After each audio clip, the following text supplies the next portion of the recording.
Hello guys, welcome back to the channel.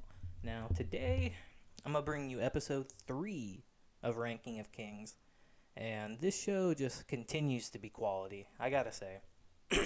I love almost everything about it, and that's kind of crazy because, I decided to do this series because, well, I heard so many good things about it. So I gotta be honest, the art style, did not really appeal to me right away. But I gotta say, as I've been watching it, it really has grown on me. I think it's perfect for this kind of series because it's very expressive, and I think that's just the perfect fit for this series. So let's just hop right in because we got a decent amount to talk about, actually. All right, so we start off with someone visiting Bojji's room, actually. Because, he's hurt from the last episode. Gotta say, that's still ridiculous that happened. I can't believe they just beat on him like that and no one stopped him. Prince Daida. But, yeah, we see that Bojji is still recovering. And we see a mysterious person that actually comes in and heals him. And we actually find out that that's the queen. Now, you see, in this episode, I would argue the most important thing that happened is that we realize the queen really does care about him, like a significant amount. Because you got to think of it this way.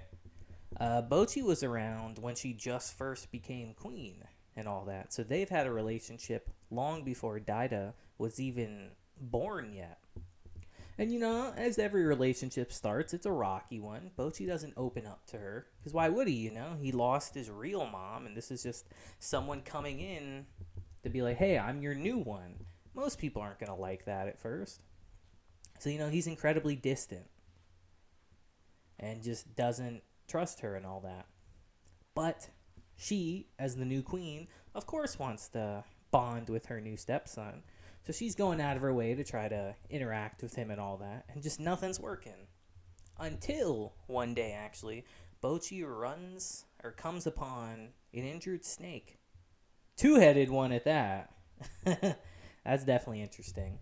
But yeah, a two-headed one, and he sees that it's hurt.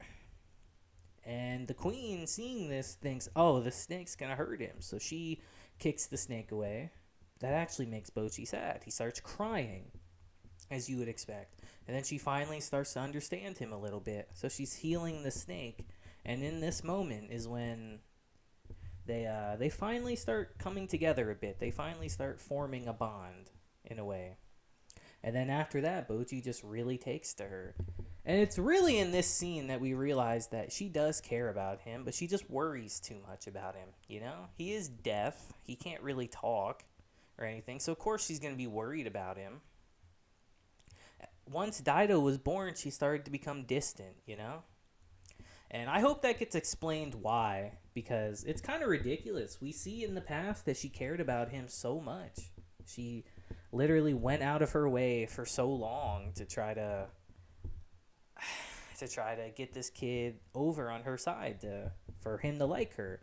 And then she just became so cold and distant in a way. So I'm really curious to see where that's going, honestly. I don't know. I feel like there's got to be a big factor. But anyway, let's get to some of the... Hold up. Let me roll my sleeves up. We're getting to the juicy bits. All right. So, in this episode, we see that King Boss passes away.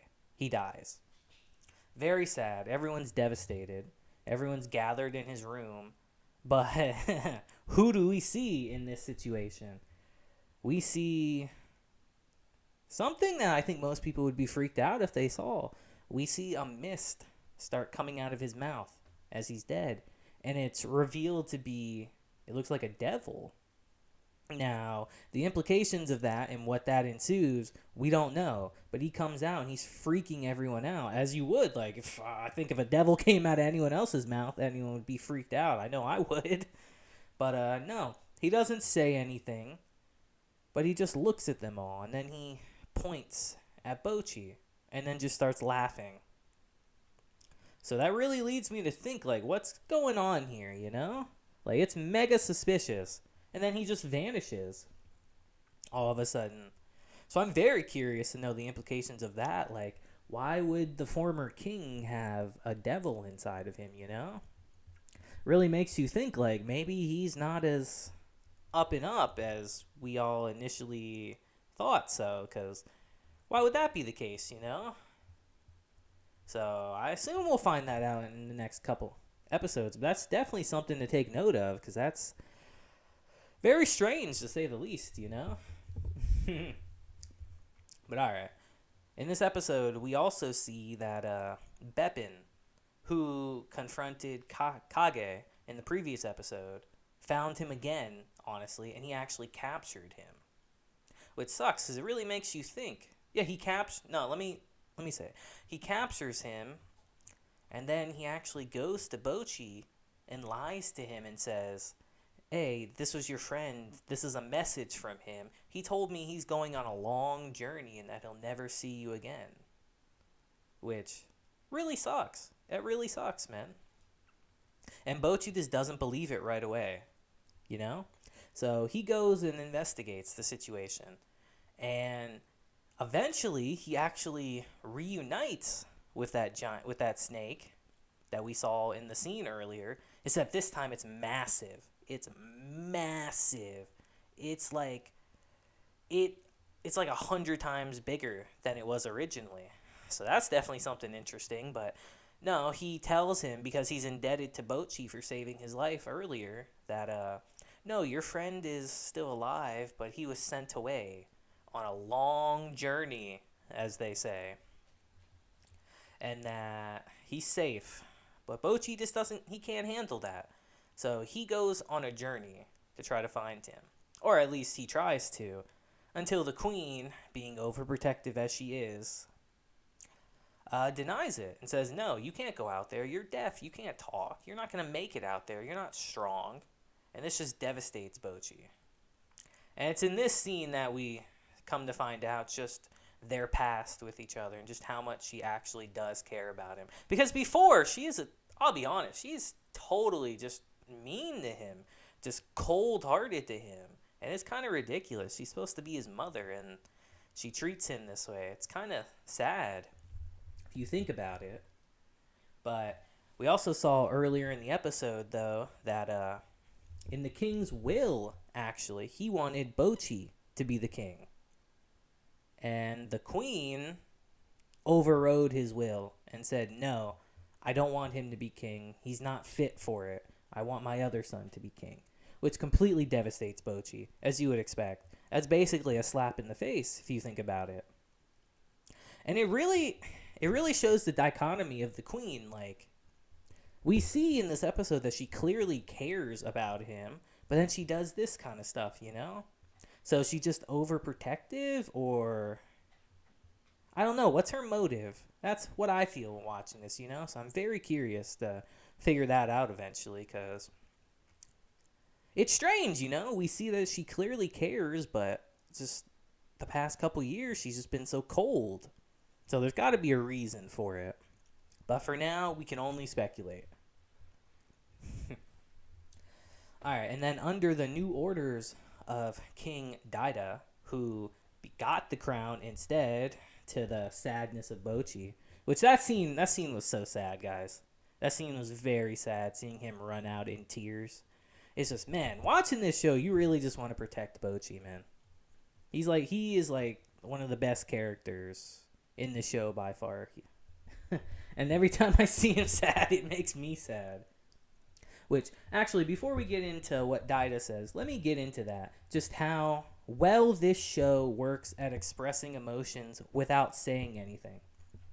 I love how they can show Bojji's emotions, like his emotional spectrum, just how he's feeling, and he doesn't have to say a word. Like, there's no words spoken at all. I think that's brilliant, in a way. How they can just be so expressive, and I think the art style really lends to that. Because, yeah, it's different, and it's not, like, new like most people are expecting, but it's so expressive. I think that's the best word I can use to describe it. It's so expressive and vibrant that it lends perfectly to this series. It just lets them express so much of the emotional spectrum. just without saying words. And I think that's great. I think that's one of the greatest things about this series is that it can do that. I really do. I think it's awesome. I think it's quite impressive that they can do that without saying anything. And we actually have another scene later on where King Daida, his first order is to take out the people that did not vote for him to be king. Because you see, when the queen overrode the king's will and all that, they had a vote, of course, because you want to keep it fair. And two people actually wanted Bojji to be king. And one of them, I wrote his name down, guys. Give me a second. And one of them was Apis, or Apis, who is the King's Spear.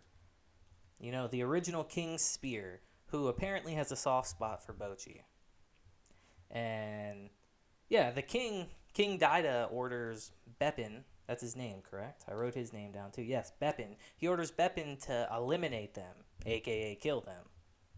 So we have another example of this where they just walk up to each other and no words are exchanged whatsoever. Apis instantly understands what's going on and they just start fighting. You know, and the scene is honestly great. No words spoken, nothing. They just stare each other down. They set their things down and then they just start fighting. And it's a great scene, honestly. It really is. Like I said, this show is amazing at expressing itself without saying anything. And I think that's a real talent to have with series. Because that's a big complaint that I have with series. Like, they tell you stuff, but they don't show you anything. And this series is great at showing you without telling you. So, that's definitely a strong point of this series. But yeah, they exchange blows and all that, and it looks like Bepin's going to win. But then Apis it looks like he kills him, honestly. He stabs him right through the chest and just leaves him there to die. And he walks away after that, and then Bepin starts sinking into the ground.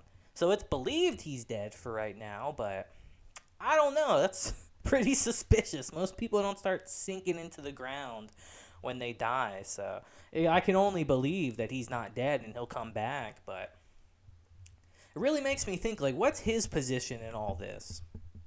Because we see in the earlier scene when Daida actually told him to eliminate them that he knows about the mirror that's supposedly controlling Daida. So, like, what is his scheme in all this?